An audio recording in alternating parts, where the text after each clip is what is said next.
D'abord, la politique doit être ferme. Il y a des règlements, il y a des lois, il faut les faire respecter.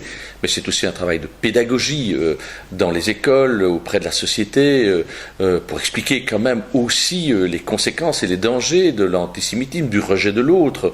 C'est aussi une réflexion sur la montée des communautarismes en Europe et se poser la question si tout ça n'est pas lié aujourd'hui à la résurgence d'un antisémitisme.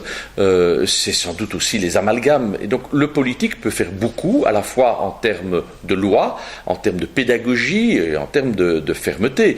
Et nécessairement, on aborde sur la question fondamentale de quel modèle de société voulons-nous pour éviter précisément que les communautarismes, je dirais, l'emportent et provoquent peut-être le rejet des communautés les plus minoritaires.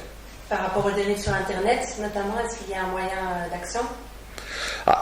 Sur Internet, oui, dès le moment où il y a atteinte, lorsqu'il y a des propos de type antisémite, de type raciste, effectivement, il y a la possibilité de déposer plainte, sanction pénale, mais soyons clairs aussi, hein, les tribunaux sont engorgés et aujourd'hui c'est sans doute pas la priorité, donc il n'y a pas véritablement dans les tribunaux une espèce de priorité à la lutte contre ces actes qui créent la haine, la violence, et ça on doit le regretter. Les magistrats vous diront qu'ils sont évidemment en insuffisance de nombre, ce qui n'est pas faux.